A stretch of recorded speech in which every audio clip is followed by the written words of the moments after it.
Hello नमस्कार, welcome to inculcate learning education of scheduled tribe and scheduled caste children, जिसको हम usually SC ST या ST SC children जो है वो भी बोलते हैं शॉर्ट फॉर्म में। इसी टॉपिक के बारे में डिटेल में डिस्कस करेंगे। इन जनरल तो सबके लिए इंपॉर्टेंट है ये टॉपिक, लेकिन ये स्पेसिफिकली ओडिशा के स्टूडेंट्स के एग्जाम के लिए करवा रही हूँ, तो जो ओडिशा का कुछ एक फैक्चुअल पोर्शन है वो इसमें इंक्लूडेड है। अदरवाइज अगर आप कोई थियोरेटिकल एग्जाम दे रहे हैं तो डेफिनेटली आप बहुत सारी चीजें यहां से मेंशन कर सकते हैं। ठीक है जी। So this is presented by me Raveena. Videos informative लगे तो इनकलकेट लर्निंग को लाइक शेयर सब्सक्राइब जो है आप डेफिनेटली कर सकते हैं। एंड चलिए शुरू करते हैं। सो देखिए, इन जनरल बात से शुरू करेंगे डेफिनेटली, और लास्ट में जाते जाते कि स्पेसिफिकली जो है, क्योंकि ओडिशा में ट्राइबल ग्रुप्स हैं, ट्राइबल जो है वो डोमिनेटिंग एरियाज हैं, सो उन एरियाज में कैसे एजुकेशन को संभाला जा रहा है वो हमें डिस्कस करना पड़ेगा। ओके, सो RT एक्ट में डेफिनेटली मेंशन है कि children belonging to disadvantaged group या फिर children belonging to weaker section, उसकी डेफिनेशन क्या है ये देखिए। तो सबसे पहले अगर हम बात करें तो डिसएडवांटेज्ड ग्रुप से जो बच्चे बिलोंग करते हैं उनका क्या मतलब है कि जो शेड्यूल्ड कास्ट, शेड्यूल्ड ट्राइब या socially and educationally backward class या इसी तरीके का कोई और ग्रुप जो कि डिसएडवांटेज जो है उसने देखा है, सहन किया है, चाहे वो किसी भी लेवल पे हो, सोशल लेवल पे, कल्चरल लेवल पे, इकोनॉमिक लेवल पे, ज्योग्राफिकल, लिंग्विस्टिक, जेंडर या और कोई भी ऐसा फैक्टर जो कि अप्रोप्रिएट गवर्नमेंट ने जो है वो सब स्पेसिफाई किया हो। ओके, तो इन लेवल्स पे उन्होंने एक डिसएडवांटेज जो है वो देखा है अपनी लाइफ में, इसलिए इनको डिसएडवांटेज्ड ग्रुप जो है वो हम बोलते हैं। Okay, belonging to weaker section वो बच्चे कौन से होंगे? तो child belonging to such parent और guardian whose annual income is lower than minimum limit. तो गवर्नमेंट ने जो भी मिनिमम लिमिट जो है स्पेसिफाई कर रखी है उससे भी कम अगर किसी की इनकम है, सो वो उनके जो बच्चे होंगे वो कौन से होंगे जी? उनको हम child belonging to weaker section बोलेंगे।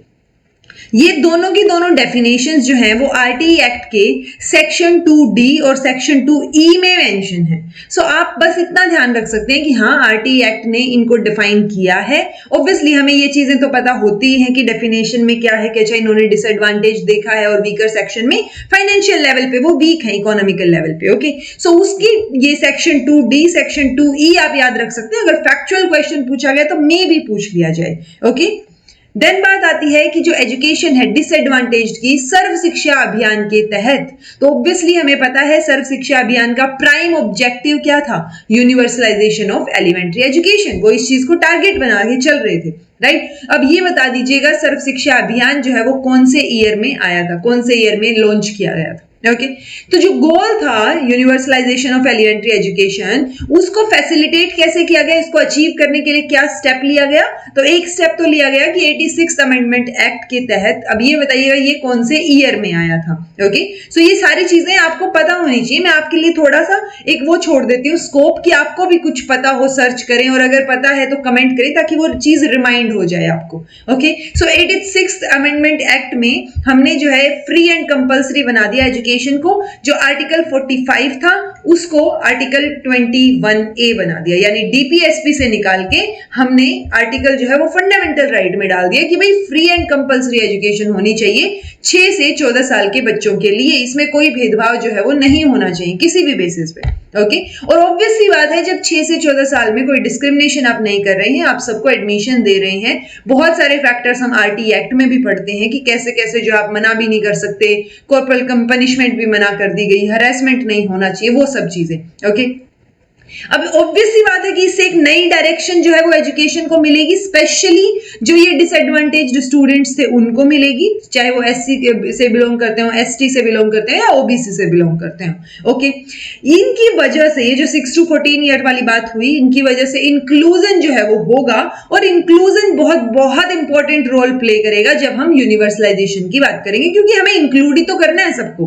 क्योंकि यूजुअली इंक्लूजन को मिस इंटरप्रेट कर लिया जाता है कि इंक्लूजन मतलब चिल्ड्रन विद स्पेशल नीड्स को आप इंक्लूड कर रहे हैं? नहीं, सिर्फ उनको नहीं कर रहे हैं, वो भी हैं और बाकी सब भी हैं। बाकी जो डिसएडवांटेज्ड ग्रुप है, वीकर सेक्शन के ग्रुप्स हैं, उन सबको भी इंक्लूड करना इंक्लूजन है। तो इंक्लूजन एक होल लेवल पे होगा, ऐसे नहीं होगा कि सिर्फ चिल्ड्रन विद स्पेशल नीड को इंक्लूड करना। सो इंक्लूजन जो है इन सभी कैटेगरीज के बच्चों का अगर वो हो रहा है तो उसकी वजह से जो ऑब्जेक्टिव है अपना यूनिवर्सलाइजेशन ऑफ एलिमेंट्री एजुकेशन का, वो जल्दी से हम अचीव कर पाएंगे। ओके, जो सर्व शिक्षा अभियान है वो डेफिनेटली ये इंश्योर करता है कि कोई डिस्क्रिमिनेशन जो है वो ना हो और सब स्टूडेंट्स को, सब बच्चों को मीनिंगफुल एंड क्वालिटी एजुकेशन जो है वो प्रोवाइड करवाई जाए। ठीक है, अब ये सारी चीजें ध्यान में रखते हुए सर्व शिक्षा अभियान ने जीरो रिजेक्शन पॉलिसी जो है वो भी अडॉप्ट की। कई बार ये क्वेश्चन नेट में भी पूछा गया, हो सकता है आपके यहाँ भी पूछ लिया जाए एग्जाम में कि सर्व शिक्षा अभियान ने ये रिजेक्शन पॉलिसी किसने जो है अडॉप्ट की थी। सो आपको पूछा जाएगा एनपीई 1986, सर्व शिक्षा अभियान, राष्ट्रीय Madhyamik Shiksha Abhiyan and then NEP 2020। So obviously आप सोचेंगे कि ये तो अच्छी बात है, जीरो रिजेक्शन पॉलिसी शायद एनईपी 2020 में हुआ हो। नहीं, ये सर्व शिक्षा अभियान में ही जो है अडॉप्ट कर ली गई थी। यानी किसी भी बच्चे को किसी भी वजह से आप जो है एजुकेशन के लिए मना नहीं करेंगे, ये उसका राइट है। उसको अच्छा एनवायरमेंट मिलना, उसकी नीड्स के हिसाब से एनवायरमेंट मिलना बहुत जरूरी है। सो ये है जीरो रिजेक्शन पॉलिसी, किसी को भी रिजेक्ट नहीं किया जाएगा। ओके, अब बात आती है सिनेरियो की। तो ये स्पेसिफिक सिनेरियो जो है ये ओडिशा के स्टूडेंट्स के लिए है। वो एक बार ये फैक्चुअल चीजें देख सकते हैं क्योंकि ये उनकी वेबसाइट पे मेंशन है, ओडिशा की वेबसाइट पे, कि जो शेड्यूल्ड कास्ट का सिनेरियो है ये आप अपने स्टेट के हिसाब से भी अपने डाटा में इंक्लूड कर सकते हैं अगर आप थियोरेटिकल एग्जाम दे रहे हैं। और प्रैक्टिकल ये जो है ऑब्जेक्टिव एग्जाम्स अगर आप दे रहे हैं, किसी भी कॉम्पिटिटिव एग्जाम दे रहे हैं, सो वहां पर भी आप अपने स्टेट में अगर जो भी आपके डाटा है उसको थोड़ा सा ध्यान में रख सकते हैं। ओके, तो शेड्यूल्ड कास्ट का सिनेरियो क्या है कि 17.13% जो है स्टेट की पॉपुलेशन वो शेड्यूल्ड कास्ट की है 2011 के सेंसस के अकॉर्डिंग, क्योंकि और लेटेस्ट सेंसस जो कि 2021 में आना था वो डिले ही होता जा रहा है, अभी तक नहीं आया है। ओके, 95 एससी कम्युनिटीज हैं, 13 स्पेशल कंपोनेंट प्लान डिस्ट्रिक्ट हैं, यानी इन चीजों से रिलेटेड स्पेसिफिकली प्लान डिस्ट्रिक्ट भी हैं। देन ये लिटरेसी रेट जो है एससी की वो 69.02 है टोटल। अगर इसके मतलब 69% में से अगर हम फर्दर मेल फीमेल की परसेंटेज निकालें तो इस 69 का 79% मेल जो है वो इलिटरेट है और जो ये अपने 58% वुमेन है, फीमेल है, वो भी लिटरेट है। तो ये लिटरेसी रेट है कि कितने पढ़े लिखे लोग हैं स्पेसिफिकली एससी कम्युनिटी से। देन बात आती है ट्राइबल सिनेरियो की, यानी एसटी कम्युनिटी। सो 22.8% जो है वो स्टेट की पॉपुलेशन ट्राइबल है, यानी 70 मतलब एससी भी कम है, एसटी पॉपुलेशन ज्यादा है यहाँ पे कंपैरेटिवली। ओके, 62 ट्राइब्स हैं जो कि 13 प्रिमिटिव ट्राइब्स जो है उसके अंदर शामिल है जो मेजर हैं। 17 ट्राइबल डोमिनेटेड डिस्ट्रिक्ट भी हैं, 118 ट्राइबल सब प्लान ब्लॉक हैं जिसको टीएसपी ब्लॉक्स बोल रहे हैं वो भी हैं, 173 एजुकेशनली बैकवर्ड ब्लॉक्स हैं, 22 ऑफिशियली रिकग्नाइज्ड ट्राइबल लैंग्वेजेस हैं। सो जब 22 ऑफिशियली आप स्टेट में रिकग्नाइज कर रहे हो लैंग्वेजेस को, तो आप ये सोचिए जो हमने मल्टीलिंगुअल एजुकेशन पढ़ा था उसमें आप किस तरीके, मतलब एक बहुत बड़ा चैलेंज हो गया ना कि आपके स्टेट में ही अगर सिर्फ ट्राइबल लैंग्वेजेस की बात की जाए तो 22 तो ऑफिशियल हैं जो आपने रिकग्नाइज की हैं, उसके अलावा और कितनी लैंग्वेजेस होंगी, बिकॉज ट्राइब स्पेसिफिकली एक ही जगह रहे पॉसिबल नहीं है ना, वो अलग अलग कहीं ना कहीं अब जंगलों में रह रहे होते हैं उस एरिया में, फॉरेस्ट के एरिया में, राइट। तो उन सब के लिए एक उन सब की लैंग्वेज में जो है मटेरियल प्रिपेयर करना एक बहुत बड़ा चैलेंज हो जाता है। 8 डिस्ट्रिक्ट हैं जिसमें मोर देन 50% ट्राइबल पॉपुलेशन है। देन है लिटरेसी रेट की अगर बात करें तो 52 पॉइंट, यानी एससी से कम है इनकी लिटरेसी रेट और उसमें भी फीमेल की और भी कम है। ठीक है जी। देन बात आती है आप इंटरवीन कैसे करेंगे। तो सर्व शिक्षा अभियान के तहत हम इंटरवेंशन यहाँ पे करेंगे, इंटरवीन करेंगे, बिकॉज एजुकेशन जो है वो ओनली ह्यूमन डेवलपमेंट इंडिकेटर है जो कि एक स्ट्रॉन्ग लिंकेज है कि आपकी क्वालिटी ऑफ लाइफ कैसी होगी, आपकी जो है इरेडिकेट करना पॉवर्टी को, इकोनॉमिक ग्रोथ को बढ़ाना, तो वो सारी की सारी चीजों के लिए एजुकेशन बहुत बहुत जरूरी है। ओके, तो स्पेशल स्कीम्स जो है वो SC ST इसके सर्व शिक्षा अभियान के तहत जो है वो SC ST चिल्ड्रन के लिए करंटली इंक्लूड की गई हैं, जैसे उनको free supply of text books जो है एलिमेंट्री लेवल पे, एलिमेंट्री स्टेज पे मिलनी चाहिए, फ्री यूनिफॉर्म्स मिलनी चाहिए to all children in government schools, free education मिलनी चाहिए सभी लेवल पे, गर्ल्स एंड बॉयज हॉस्टल्स होने चाहिए SC ST के स्टूडेंट्स के लिए और उसमें फैसिलिटीज भी हो specifically, then mid day meal की स्कीम हो कि उनको खाना भी मिल रहा है, सृजन, ये आप नाम याद रखेंगे, ये सृजन जो है वो चाइल्ड सेंटर्ड एक्टिविटीज के लिए है, okay Srijan, then mother tongue based multilingual education programme,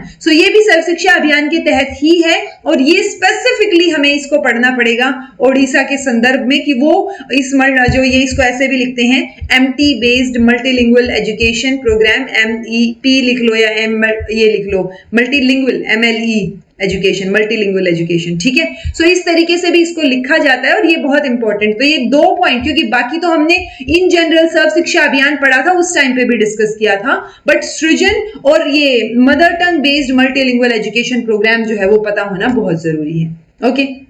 अब इतनी सारी चीजें हम कर रहे हैं, उसके बावजूद भी जो एजुकेशनल सिनेरियो है SC ST के बच्चों के लिए, उसमें डिप्रेसिंग चीजें या एक्सक्लूजन जो है वो हमें देखने को थोड़ा बहुत मिलता है। ओडिशा जो है वो एम्फेसाइज करता है कि SC ST स्टूडेंट्स जो एजुकेशन जो है वो मेजर फोकस रहे और जो चैलेंजेस हैं डिसएडवांटेज ग्रुप के लिए उनको, उनके या जो इश्यूज हैं उनको एड्रेस किया जाए, ओके। तो मेजर चैलेंजेस देख लेते हैं। मेजर चैलेंज तो ऑब्वियसली ये है कि लिटरेसी रेट लो है, हमने अभी अभी देखा था SC ST में, और ST में और भी लो है और उसमें भी फीमेल में और भी लो है, तो लिटरेसी रेट बहुत कम है, ओके। कम्युनिटी का इन्वॉल्वमेंट जो है ना पुअर है, वो बहुत, मतलब कम्युनिटी, जब ट्राइबल डोमिनेटेड एरियाज की बात आए तो वहां पे ट्राइबल्स के बच्चे और सारी चीजें कम्युनिटी के लेवल पे इन्वॉल्वमेंट जो है वो बहुत कम देखने को मिलता है सोसाइटी में, ओके। कल्चरली रिस्पॉन्सिव स्कूल्स जो है वो कम है, तो उनका लैक है। टीचर्स जो है उनकी इनेबिलिटी कि वो इश्यू कैसे करेंगे, हमने ये तो मल्टीलिंगुअल एजुकेशन पढ़ा था, उस टाइम पे भी मैंने बताया था कि टीचर्स को भी हमें एबल बनाना पड़ेगा, एजुकेटर्स हमें ऐसे बनाने पड़ेंगे, राइट। देन कंट्रीब्यूशन जो है इसका BRCC का, CRCC का, डाइट्स का, DRCs का, तो इन चारों की फुल फॉर्म जो है वो कमेंट सेक्शन में बता दीजिएगा। इनका कंट्रीब्यूशन भी कम है, ओके। जो कॉन्टेक्चुअल इश्यूज हैं या माइनॉरिटी एरियाज में जो लिंग्विस्टिक इश्यूज हैं उन सबसे रिलेटेड हमें कंट्रीब्यूशन इनका कम नजर आएगा। एम्बियंस जो है वो स्कूल्स का डिफरेंट है, अगर रूरल अर्बन को कंपेयर करें तो वो एक अलग लेवल पे आपको डिफरेंस और गैप नजर आएगा, अगर स्कूल का एनवायरमेंट और घर का एनवायरमेंट कंपेयर करें तो वहां पे भी एक गैप नजर आएगा, ओके। प्रोफाइल जो है वो बच्चों की पुअर है अगर डिसएडवांटेज ग्रुप की बात करें तो। रिसोर्स मटेरियल ट्राइबल लैंग्वेज में बहुत कमी है, सभी ट्राइबल लैंग्वेजेस में तो रिसोर्स मटेरियल ही अवेलेबल नहीं है, जो हमने एक मेजर जो है चैलेंज पढ़ा था किसके बारे कब मल्टीलिंगुअल एजुकेशन में कि हाँ दिक्कत आ रही है इस चीज में, ठीक है।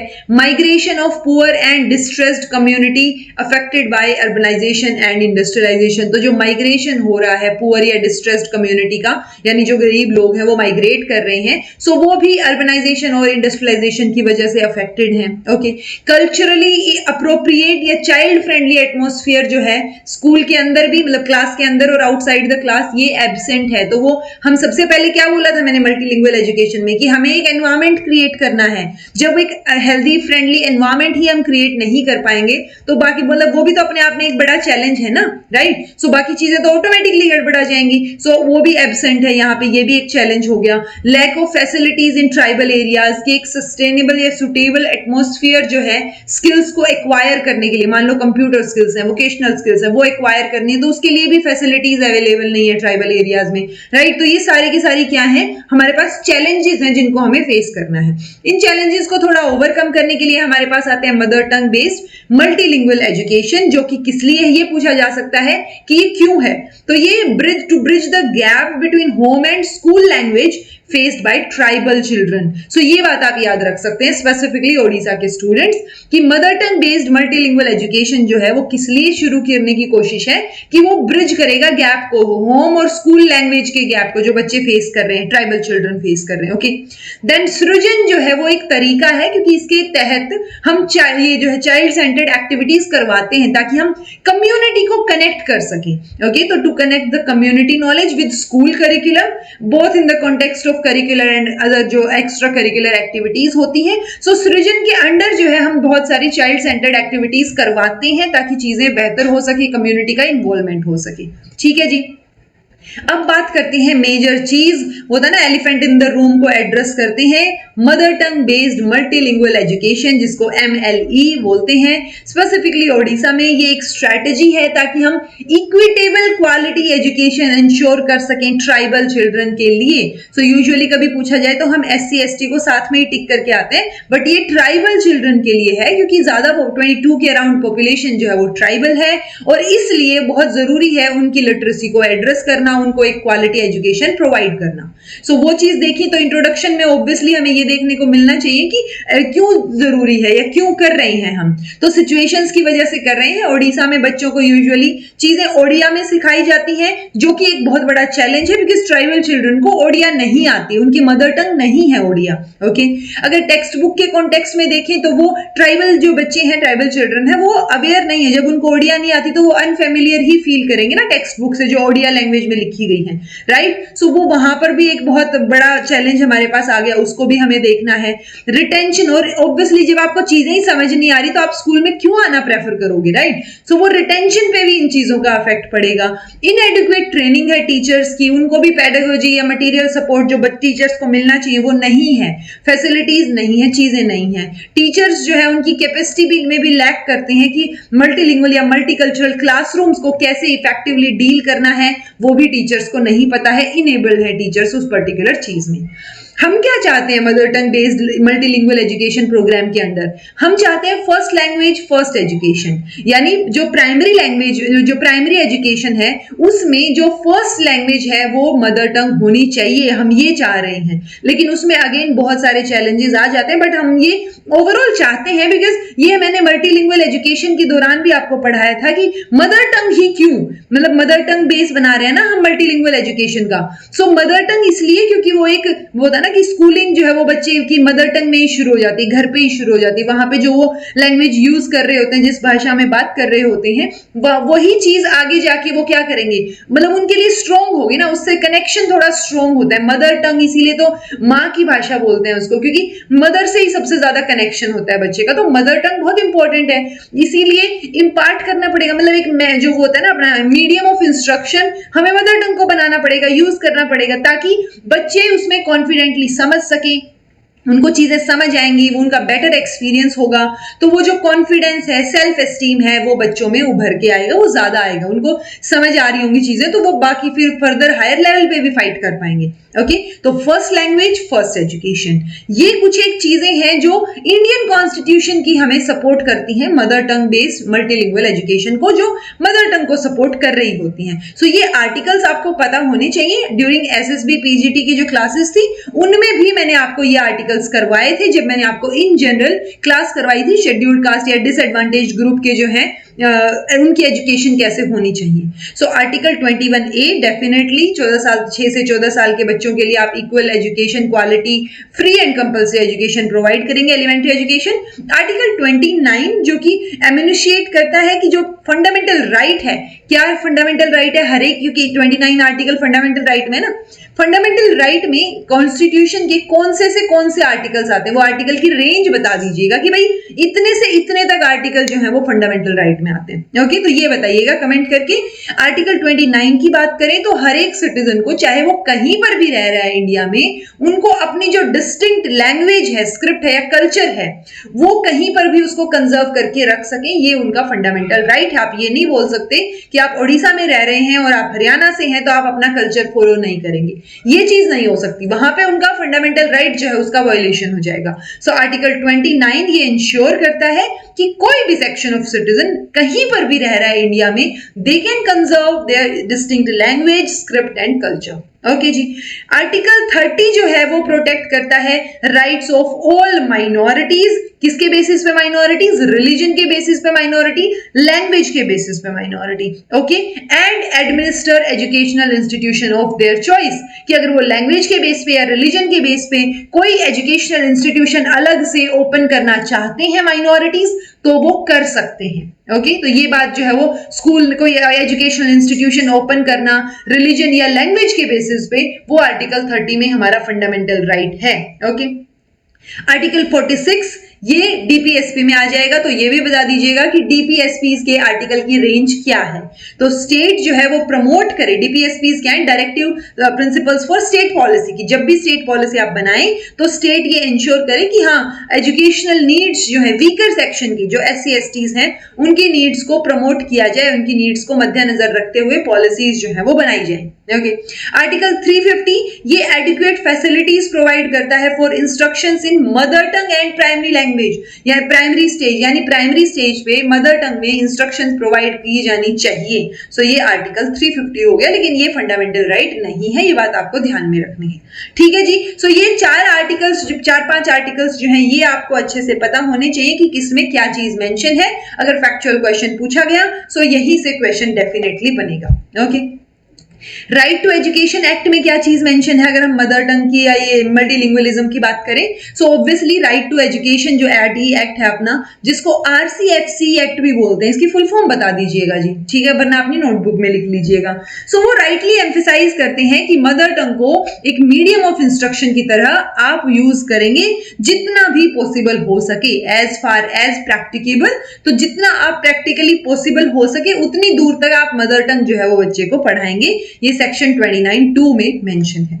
अब ब्रॉड ऑब्जेक्टिव्स क्या हैं, हम क्या चाह रहे हैं मदर टंग, ये जो अपना mother tongue based multilingual education है उसमें क्या चाह रहे हैं? तो हम इंश्योर करना चाह रहे हैं इक्विटी और क्वालिटी एजुकेशन। किसके लिए? ट्राइबल चिल्ड्रन के लिए। अब ये याद रखिएगा कि ये इक्वालिटी और क्वालिटी एजुकेशन नहीं है, कहीं आप इक्वल और क्वालिटी एजुकेशन पे टिक करके आए। इक्वालिटी आपको बहुत कम जगह मिलेगी, इक्विटी मिलेगी जितनी जिसको जरूरत है उस हिसाब से।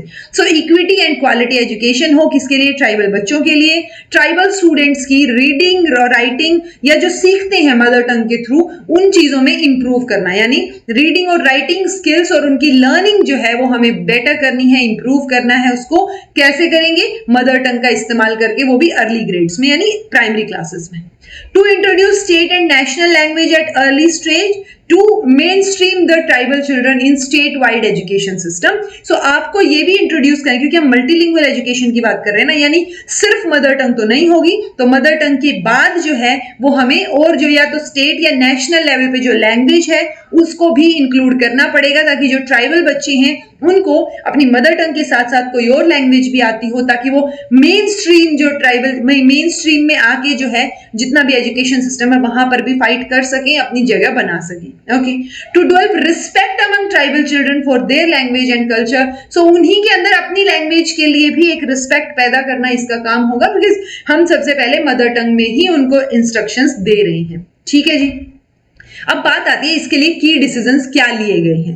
तो सबसे पहले तो डिसीजन क्या लिया गया है कि जो ये एमटी बेस्ड एमएलई प्रोग्राम है वो एक इक्विटेबल क्वालिटी एजुकेशन के लिए चिल्ड्रन, ये ट्राइबल चिल्ड्रन के लिए शुरू किया गया 2007 से 2008 में। ठीक है, following the recommendation of state tribal advisory committee, जिसके चेयरपर्सन जो है या हेड जो है वो ऑनरेबल चीफ मिनिस्टर है। ओके, और इसके तहत ये जो हम मल्टीलिंगुअल एजुकेशन की बात कर रहे हैं, प्रोग्राम की बात कर रहे हैं, इसके तहत 10 ट्राइबल लैंग्वेजेस को सिलेक्ट किया गया कि उनको मीडियम ऑफ इंस्ट्रक्शन जो है उसके लिए अडॉप्ट किया जाए प्राइमरी लेवल पे। ये फर्स्ट फेज में 10 ट्राइबल लैंग्वेजेस सिलेक्ट की गई 2007 से 8 में।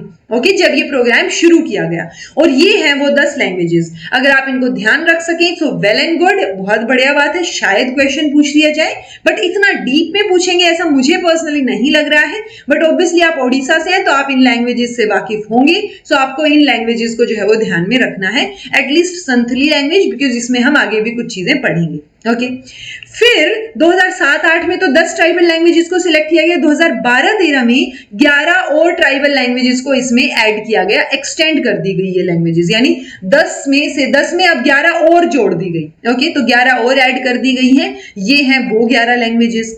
देन स्ट्रेटेजी है हमारी, मेजर स्ट्रेटेजी क्या है, जो मेजर पॉइंट आपको पता होना चाहिए। स्ट्रेटेजी ये है कि जब बच्चे को पढ़ाना शुरू किया है क्लास फर्स्ट में, सो 100% ट्राइबल लैंग्वेज है। जब वो 5th तक आएगा, 6th तक आएगा, तो 6th क्लास तक 100% ओडिया लैंग्वेज भी उसको आनी चाहिए। ओके, सो ये जो 5 साल का पीरियड है क्लास फर्स्ट से लेके क्लास 6 तक, यानी first, second, third, fourth, fifth, तो ये जो 5 साल का पीरियड है इसके दौरान हमें बिल्कुल एक ट्रांजिशन जो है वो करना है कि 100% ट्राइबल लैंग्वेज से लेके हमें जो ये अपनी इंस्ट्रक्शंस है, मीडियम ऑफ इंस्ट्रक्शन है, वो 100% ओडिया में करना है, ताकि जो ट्राइबल बच्चे हैं उनको ट्राइबल लैंग्वेज के साथ साथ जो मदर टंग है उनकी, उसके साथ साथ ओडिया भी आती हो, बिकॉज स्पेसिफिक पूरे स्टेट में वो लैंग्वेज ज्यादा बोली जाती है, ओके, ज्यादा उसका यूज किया जाता है। सो वो चीज यहाँ पे हमारा मेजर गोल रहेगा। इसको इंप्लीमेंट करने के लिए किसकी रिस्पॉन्सिबिलिटी है? OPEPA। तो ये जो अथॉरिटी है इसका आप फुल फॉर्म जो है वो आपके फुल फॉर्म मुझे कमेंट सेक्शन में बताएंगे, ठीक है जी। सो ये की डिसीजंस लिए गए। अब स्टेप्स क्या लिए गए इसके लिए? तो स्टेप्स तो ऑब्वियसली हमें जो MLE प्रोग्राम है वो किस लिए किया गया है? 1st से 5th क्लास के लिए शुरू किया गया है, प्राइमरी एजुकेशन के लिए शुरू किया गया है। सो ऑब्वियसली हमें जो सिलेक्टेड ट्राइबल लैंग्वेजेस हैं उनके अंदर मटेरियल जो है वो प्रिपेयर करना पड़ेगा। लैंग्वेज ट्रांजिशन प्लान मैंने आपको बता ही दिया कि लैंग्वेज फर्स्ट जो है बच्चे की मदर टंग होगी, लैंग्वेज 2 जो है वो ओडिया होगी और थर्ड लैंग्वेज आप इंग्लिश लगा लीजिए। सिलेक्शन जो है स्कूल्स का, क्योंकि सब जगह पे सेम टाइम पे अप्लाई नहीं कर सकते ना, तो हमें धीरे धीरे चीजें करनी पड़ेंगी, ट्रांजिशन करना पड़ेगा। तो फेज्ड मैनर में हम स्कूल्स को सिलेक्ट करेंगे। सबसे पहले उनको जहां पे 90% से ज्यादा जो है वो पर्टिकुलर किसी ट्राइबल लैंग्वेज के बच्चे वहां पर पढ़ रहे हैं। सो वो 90% से ज्यादा स्टूडेंट्स जहां हैं उस लैंग्वेज से रिलेटेड, ट्राइबल लैंग्वेज से रिलेटेड, उन स्कूल्स को हम पहले सिलेक्ट करेंगे ताकि हम बेटर तरीके से इंप्लीमेंट कर पाए।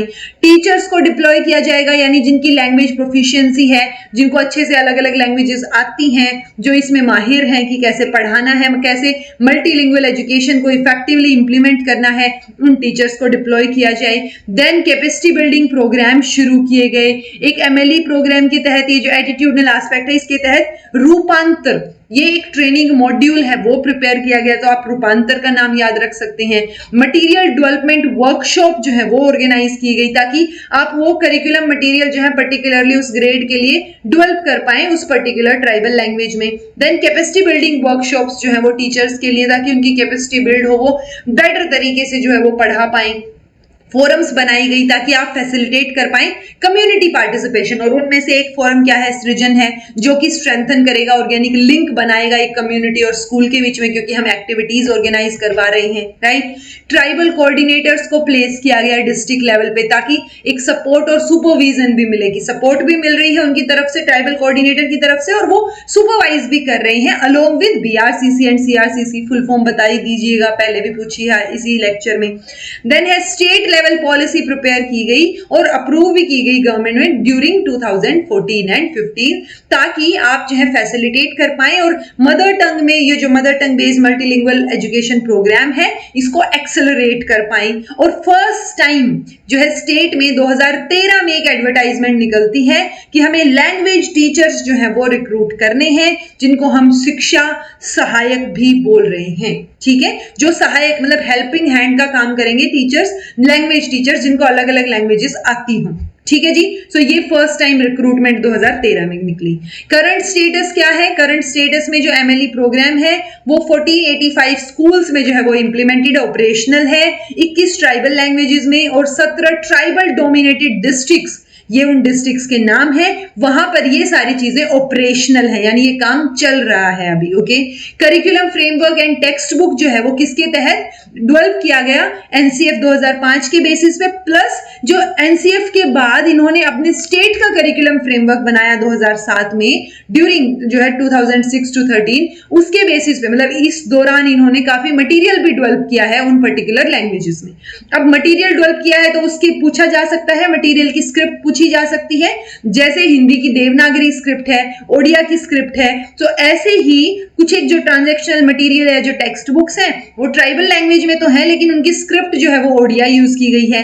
संथली लैंग्वेज में जो मटेरियल प्रिपेयर किया गया है उसकी स्क्रिप्ट है ओलचिकी।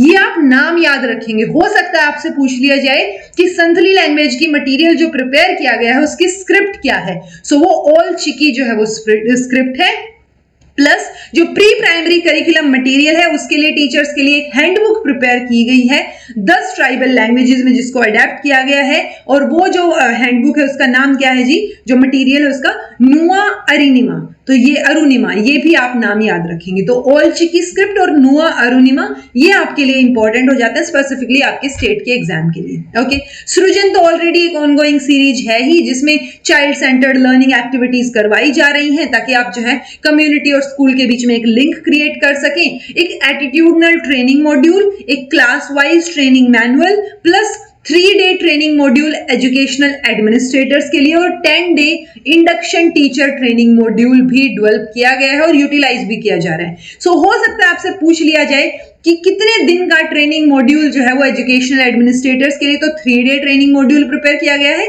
और टीचर्स के लिए जो इंडक्शन प्रोग्राम है, ट्रेनिंग मॉड्यूल है, वो 10 दिन का प्रिपेयर किया गया है। ओके, फिर 3500 लैंग्वेज टीचर्स की जो है वो भर्ती रिक्रूटमेंट निकाली गई जिसमें से 3400 जो है शिक्षा सहायक वो एंगेज्ड हैं जो मल्टीलिंगुअल एजुकेशन वाला जो प्रोग्राम है इसको इंप्लीमेंट करने में और बेटर करने में। ओके, स्टेट लेवल की पॉलिसी की हमने बात कर ही थी 2014-15 में जो है वो, ताकि हम फैसिलिटेट और एक्सेलरेट कर पाए, ये काम अभी तक चल रहा है, ये करंट स्टेटस है। Okay, so overall I hope आपको एजुकेशनल जो शेड्यूल्ड कास्ट और शेड्यूल्ड ट्राइब की एजुकेशन की बात हो रही है वो आपको समझ आई होगी। शेड्यूल्ड ट्राइब से रिलेटेड बहुत स्पेसिफिक क्वेश्चंस स्टेट एग्जाम्स में आएंगे जहां पर शेड्यूल्ड ट्राइब्स जो है वो एग्जिस्ट करते हैं। बहुत सारे स्टेट देश में ऐसे हैं जिनमें शेड्यूल्ड ट्राइब नहीं है, बट जहां पर है वहां पे एसटी एससी से रिलेटेड क्वेश्चन ज्यादा पूछे जाएंगे। तो इसीलिए ओडिशा के स्टूडेंट्स के लिए स्पेसिफिकली शेड्यूल्ड ट्राइब पे फोकस करते हुए हमने मल्टीलिंगुअल एजुकेशन प्रोग्राम जो है उसको डिस्कस किया। ओके, सो आई होप आप लोगों को ये टॉपिक जो है वो क्लियर हुआ हो। फिर भी कोई कंफ्यूजन हो तो कमेंट करके पूछ लीजिएगा। अगर कंफ्यूजन नहीं है, समझ आ गया है, सो कमेंट करके बता दीजिएगा। Feedback is very important and this was all about today. Thank you so much for watching. Be happy, keep smiling, subscribe to inculcate learning because it is absolutely free and be consistent in your efforts.